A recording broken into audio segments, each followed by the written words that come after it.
정부가 올해 의과대학 증원을 확정한 뒤 의대 진학에 대한 관심이 뜨거워지고 있습니다. 이 같은 열기에 편승해서 사교육 시장도 들썩이고 있는데요. 일부 학원에선 초등학교 때부터 의대에 준비를 해야 한다며 학부모들의 불안감을 부추기고 있습니다. 먼저 영상부터 보고 오겠습니다.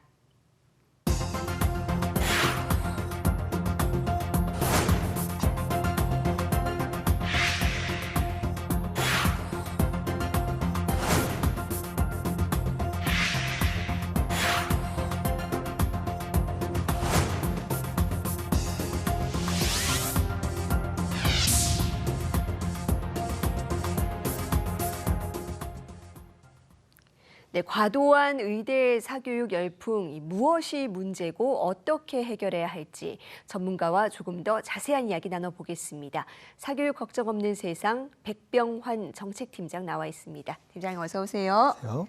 예, 정말 이 의대 증원 발표가 나온 뒤에 의대 열풍이 너무나 뜨겁습니다. 특히 초등학교 때부터 준비해야 된다, 뭐 이런 광고도 너무나 많이 나오고 있는데 지금 사교육 시장 분위기가 어떻습니까? 네, 그야말로 과열되고 있다고 네. 말씀드릴 수 있을 것 같습니다. 실제로 그 시중에 의대 진학 컨설팅 서적들을 보면 의대 진학은 초등학교 때부터 준비하는 게 필수라고 이렇게 강조하며 조언하고 있습니다. 저연령으로 학원의 수강 연령이 내려가고 그 대상이 확대된다면 그만큼 사교육 입장에서는 시장 규모가 커지는 것으로 볼 수 있습니다. 급기야 최근에는 이제 우리나라 고용 시장의 이중화 이런 것 때문에 고용 불안이 되게 문제로 지적되고 있는데요. 심지어 직장인들까지도 의대 진학을 위해서 재수에 뛰어드는 그런 실정이라고 합니다. 사교육 시장의 흐름을 주도하는 곳들의 입장에서는 지금 이런 상황들이 더 없는 호재라고 그렇게 받아들일 것 같습니다.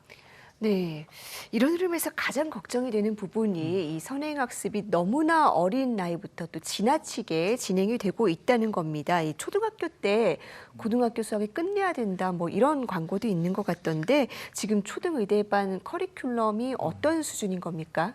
네, 초등의대반이라고 한다면 역시 수학 선행학습이 그 핵심이라고 볼 수 있습니다. 학원마다 일정한 차이는 있지만 일반적으로 빠르게 중학교 과정을 마친 후 고등학교 수학까지 다룬다고 보시면 되겠습니다. 예를 들어서 저희가 찾은 가장 심각한 사례를 들어보자면 대치동의 모 학원의 경우 초등학교 5학년에게 6개월 동안 고등학교 2학년 수학까지를 다루는 것으로 확인되었습니다. 이렇게 말씀드리면 조금 약하게 느껴질 수도 있는데요. 7년 동안 배우는 내용을 6개월 동안 압축해서 속진하는 것으로 정상적인 학교 교육과정 속도 대비 약 14배에 해당하는 과도한 속진 교육을 시행하고 있는 것입니다. 이런 실정들이 크고 작게 정도는 좀 다르지만 다양하게 나타나고 있는 그런 상황이라고 볼 수 있습니다. 네, 원래 가야 되는 속도를 14배 앞질러서 간다. 이렇게 정말 빨리 압축해서 배우는 게 얼마나 효과가 있을지 혹시 뭐 나쁜 영향은 없을지도 궁금한데요. 네, 그 효과에 대해서는 좀 여러 이제 의견들이 있을 것 같습니다. 말씀하신 그 효과를 무엇으로 규정하는지에 따라 조금은 입장이 다를 수 있습니다. 현재 빠르게 문제를 풀어야 되는 수능 등의 오지선다형 시험 대비 그런 효율성만 따진다면 일찍부터 반복해서 문제풀이를 숙달하는 것이 어느 정도의 효과는 있을 수도 있겠습니다. 문제는 이제 그런 효과를 볼 학생이 극히 일부에 불과하다는 것인데요. 의사가 되고 싶은 마음에 초등의대반 프로그램에 참가했다가 오히려 제대로 된 개념을 익히지 못하게 될 수 있습니다. 차근차근 기본부터 익혀야 할 기회를 빼앗긴 셈이 되는 것인데요. 하지만 학원의 경우에는 그런 학생들보다는 소수의 성공 사례들만 부각해서 홍보할 것 같아요. 이 문제라고 볼 수 있습니다. 현행 국가교육과정은 나름 아이들의 인지 정서 발달 단계를 신중하게 고려해서 설계를 해놓은 것입니다. 근데 학원들에서 특히 일부 학원들에서는 이것을 무시한 채 아이들의 경쟁 그리고 그로 인한 불안감을 이용해서 발달 단계에 맞지 않는 학습 내용과 양을 주입하고 있는데요. 이렇게 한다면 건강한 발달에는 도움될 게 없다고 생각합니다. 특히 지금 이것이 초등의대반이지 않습니까? 네. 건강한 어떤 몸과 마음을 가져야 될 사람들을 키워야 된다면 더더욱 문제라고 그렇게 볼 수 있겠습니다. 네, 그러니까 정리해 보면 이 대부분의 아이들에게는 효과가 검증이 되지 않았고 오히려 부작용이 있을 가능성이 높다라고 지적을 해주셨는데요. 자, 그렇다면 이렇게 아이들에게 어떤 피해가 갈 가능성이 명백해 보이는데 지금 이 지나친 선행학습 제한할 방법은 없는 겁니까? 아, 네. 좀 쉽지 않은 부분이 있습니다. 네. 이제 2014년 사실 그 현행 공교육 정상화법은 2014년에 통과가 됐습니다. 근데 당시에 그 학교 선행교육만을 규제하는 쪽으로 결정이 됐습니다. 그렇게 이제 국회를 통과하게 됐는데요. 이것은 이제 2020년에 이제 헌재의 판결, 과외 금지에 대한 위헌 판결 등 때문에 그걸 의식해서 그럴 수도 있고 사교육 종사자의 기본권을 침해할 수 있다는 이유에서 그렇게 병합 과정에서 사교육 규제가 빠진 것으로 그렇게 알고 있습니다. 그 결과 10년 사이에 그리고 코로나 팬데믹 시기를 제외하고는 사교육비는 매년 불명예스럽게도 신기록을 갈아치웠고요. 초등 의대반 같은 지금 우리가 아까 얘기했던 그런 초고도 선행 교육까지 등장하게 되었습니다. 문제는 현행법이 단속과 처벌 기준을 전혀 명시하지 않은 채 선행 유발 광고에 대해서만 하면 안 된다고 이제 그렇게 명시하고 있는데요. 때문에 이제 학원 선행 교육 상품 광고가 사실 뭐 어렵게 찾을 수 있는 것도 아닙니다. 온 오프라인에 그대로 버젓이 걸려 있는 그런 실정입니다. 안타까운 것은 유럽 등의 선진국에서는 이 선행 교육이 문화적으로 절제가 되어 있어서 법이 필요 없습니다. 하지만 우리나라는 그렇지 못한 실정이고 거의 아동 학대에 가까운 정도의 선행 속진 교육이 이루어지고 있는 상황인데 이런 극단의 선행 사교육에 대해서는 법률 개정을 통한 규제가 저는 불가피하다고 그렇게 보고 있습니다.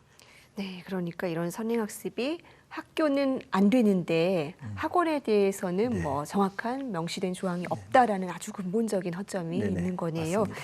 자, 교육부가 이번 달부터 이 초등의대반 점검을 나가고 있습니다. 문제가 심각하다고 보고 있는 건데 이 얼마 전엔 이 선행학습을 유발하는 광고가 130건 있었다는 네. 발표도 나왔습니다. 그렇다면 이 같은 방식의 점검이 효과가 있을까요? 네, 일단은 뭐 아무것도 하지 않는 것보다는 낫기 때문에 네. 환영하는 입장입니다.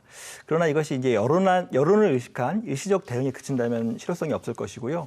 국회는 선 넘은 선행 교육이 이루어지지 않도록 규제할 법률 개정에 나서야 할 것이고 또 정부는 정부대로 사교육 전담 부서를 두어서 정기적이고 체계적인 관리, 감독이 이루어질 수 있도록 그렇게 대책을 마련해야 할 것입니다. 네. 사교육을 받는 연령이 점점 낮아지고 규모는 또 점점 확대되고 있습니다. 사교육비도 정말 해마다 역대 최고 기록을 갈아치우고 있는데 이런 문제를 해결하려면 근본적으로 네. 어떤 대안이 필요할까요? 저희가 이제 좀 유의해서 봐야 될 부분은 2023년 초중고 사교육비 실태 조사를 보면 통계청과 교육부가 발표한 부분인데요. 성적이 낮은 학생들이 그 보충하기 위해서 그 학원을 찾는 것이 아니라 성적이 높은 구간일수록 더 많은 사교육비를 지출하고 있는 걸 볼 수가 있습니다. 이것이 방증하는 것은 경쟁이 심할수록 사교육비가 더 많이 지출되는 것이고 우리나라의 사교육비가 이렇게 급증하게 된 이유는 결국에는 과도한 경쟁 문제를 해소하지 못했기 때문이라고 그렇게 보고 있습니다. 사실 저희가 이제 우리나라가 이렇게 선진국을 따라가는 그런 입장일 때는 과도한 어떤 그 경쟁이 필요했을 수 있다고 생각됩니다. 또한 인구가 많이 증가하던 상황에서는 그런 것들이 어느 정도 유효한 부분이 있었을 거라고 생각이 됩니다. 경쟁을 통해서 변별이 가장 중요했을지 모르겠습니다. 하지만 지금 아까 인구가 줄고 있는 그런 상황이고 또 첨단 사회로 바뀌어서 어떤 지식의 개념이 바뀌고 다양성의 가치가 더욱 중요해진 미래에는 앞서 말씀드린 그런 과거의 방식 더는 유효하지 않다고 생각합니다. 제가 좀 특별히 말씀드리고 싶은 부분은 교육부, 특히 지금 올해 중장기 교육발전 계획을 수립하고 10년의 교육발전 계획을 수립하는 국가교육위원회는 이 변화를 인식해서 수도권 중심으로 서열화되어 있는 그리고 병목 현상을 유발하는 대학 정책을 전면 쇄신해야 됩니다. 그리고 그에 따라 정량화에 줄 세우는 획일적인 입시 제도를 반드시 개혁해야 할 것입니다. 이런 부분들이 근본적으로 이루어지지 않으면 사교육의 카르텔을 잡는다든가 킬러 문항 그런 부분을 일부 좀 덜어낼 수 있을지 모르지만 근본적인 문제는 해결이 되지 않을 것입니다. 저는 이 경쟁 문제를 체질적으로 개선하는 부분이 가장 중요하고 이 일에 국가의 미래가 달려있다고 그렇게 생각합니다. 네, 정말 사교육비 부담이 해마다 역대 최고 수준을 기록하고 있는 상황에서 의대 증원이 또 이런 상황을 더 부추길 수 있다는 우려가 계속 나오고 있습니다. 말씀해 주신 것처럼 이 근본적인 상황을 고려해서 세심한 대책이 나오기를 기대하겠습니다. 오늘 말씀 잘 들었습니다.